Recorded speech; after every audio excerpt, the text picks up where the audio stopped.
what's going on, you guys? Mr. Bunny1235 here again. Back for our third Let's Talk About video. Today we're going to be talking about Queens of the Stone Age. And this is a really exciting one for us. The reason we're talking about these guys today is we both got tickets to go see these guys in Charlotte, North Carolina. Closest possible venue to us. We're so excited. Thank God for those pre-sale tickets. Totally jacked for the show. I don't really know who the opening act is going to be yet, but I'm so stoked. I've never seen these guys live before. I'm extremely excited myself. I was sitting there at work and I saw the Facebook post that offered the pre-sale, and I was just like, I have got to spring on this. And we got some really awesome seats too. It's just, oh, it's so awesome. It's like $60 a ticket, but hey, it's well worth it to see these guys live. He texted me while I was working, told me, and I was like super excited. I was screamed. It was awesome.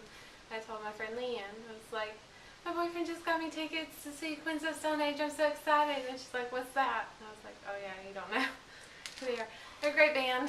Yep. It's a shame when nobody's heard of these guys, isn't it? But I guess we can talk a little bit about these in chronological order, the entire discography. Their first album, their debut, is definitely my least favorite. A whole lot of people consider this their favorite album, but I think that has to do with the nostalgia factor, and because I didn't get into this band until Lullabies to Paralyze came out, I guess I just considered all their other music to be better than this, but there are still quite a few great songs on this thing. I just can't get into it as a whole. I like the other albums a lot better. That's probably my least favorite, for sure.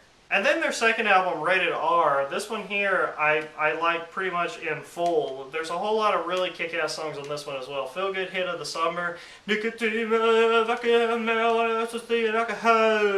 like any of those things, but I love that song. Lost Art of Keeping a Secret, Leg of Lamb. The first three songs on this album really set it off awesome. And I really love Autopilot as well. It's another really good song from Nick. Better Living Through Chemistry, that's a really dark and creepy cool song. Lightning Song, that's a really cool acoustic thing, and it ends off really cool with I Think I Lost My Headache. Really great album, a really big, huge leap forward, I think, from their self-titled album. The production got a little bit better, but it still wasn't top-notch. But really great album, really great songs on this thing. And then their third album, this is the album that kind of propelled them into mainstream, the stratosphere. Everybody loved this band. Obviously with the song No One Knows. No One Knows still get played like crazy on the radio. Really great songs on this album. I really love how this album is presented. It sounds like there's like a car radio. Yes, I love that. They're really creative with their transitions. I mean, like, I love how the entire album kind of keeps up with that theme that it's a marathon of Queens of the Stone Age songs on the radio. I mean, you think Ain't Worth a Dollar, but I Feel Like a Millionaire. That's a really famous song from Nick, really one of the best Screamo songs from Queens of the Stone Age. If you can even call it Screamo. It's more hardcore. And then obviously the song No One Knows. This is the one that even people who haven't heard of Queens of the Stone Age before, they know this song. First It Giveth, that's a really awesome song. Song for the Dead, I really love the riff on this. The riff is famous. The Sky Is Fallen, really dark song. Hanging Tree, another really dark song. Go With the Flow, another really awesome single. Really cool music video that went along with that song as well. Do It Again, this is another really sexy song. Kind of like their pre-Skin on Skin days. God Is in the Radio, another really dark song. Another love song. I really love the pacing of this one. I really love the vocals on it. And then Song for the Deaf, this one is really cool. I really love the really iconic bass line on this song. Doom, doom, doom, doom, doom, doom, doom, doom. And then the hidden track, Mosquito Song. This one is just really awesome musically. There's an acoustic guitar in this song and like a million other instruments. I mean, like, I love the horns on that track as well. So, yes, people consider this their best album. And I can definitely understand why people think that. And then what I think we consider to be our favorite album together would definitely be their next one that came out in 2005, Lullabies to Paralyze. I really love the darkness of this album. The tone really sticks well, and there's a whole lot of really what I would consider sexy songs from the band. Very sexy. I really love how this album starts off with this lullaby, a really quiet, really kind of almost creepy acoustic guitar song that leads right into Medication. A really hard-hitting, fast-moving song.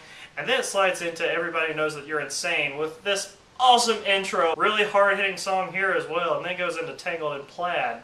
Oh, I love that song. This is another really sexy song. You'll notice she's a fan of the more seductive songs on this album. Yeah. And throughout the entire band's discography. Don't forget about Making With You on Era Vulgaris. Burn the Witch, I really love this song. In My Head, Little Sister, just so many awesome songs on this album. I Never Came, really good slow song from the band. Someone's in the Wolf, I really love the epicness and the longness of this track, the repetitiveness. It's just really neat. I really love what they did on that. The Blood Is Love, same reason. And then the song Skin on Skin. My favorite. Of all. Like I said, she loves the sexy songs. The lyrics on this, some people might think it's a little bit too over the top, but I love this song. I love the music. I love the sexual tension that it kind of builds up in the track, and I love the release near the end. It just has this imagery to it that's just so sexy. Then the next song, Broken Box. This was just another really hard-hitting track, and then you got a killer scene there, man. Really awesome, almost blues-inspired song that goes right into the outro, Long Slow Goodbye. Our favorite album, Lullabies to Paralyze. Like, he'd always make me CDs, and he'd always like put that one as the last song. I love that. It was really cute. Long Slow Goodbye just sounds like a great song to close an album with. It really is. And then their next album came out in 2007, Era Vulgaris. This one here has a whole lot of really awesome songs on it as well. All of these albums contain really awesome songs. Turnin' on the Screws, 666, I'm Designer, Into the Hollow, Misfit Love, Batter Acid, Make It With You, Threes and Fucking Sevens. Love all of these songs, really. I like a lot of their, I don't know how you would say it, their lyrics. I guess they have a really cool way of putting words. I don't know if I can. The lyrics are really arranged in a really unique way. You really got to read between the lines, listen to them a few times to get what they're really trying to say. Yeah, like I'll be singing along to the song and they're like, oh wow, that's a really neat way of putting that. And I really appreciate that. Good songwriting. I think that comes through a whole lot on that on the first song on this album, Turning on the Screw. There's a whole lot of really metaphoric things going on in that song. But wonderful album. I really love the cover art as well. And then we all know it. We all love it. Almost 10,000 people have watched my review for this album. Like Clockwork, the newest one just came out last week. Amazing album, front to back, perfection. Keep your eyes peeled. I really love the darkness of this track. It's grew on me a whole lot from the first time that I really heard it. I was a little disappointed at first listen, but now I love the intro song to this album. I Sat by the Ocean, The Vampire, Time of Memory, that one's also really grew on me. This entire album actually had to grow on her a little bit. Yeah.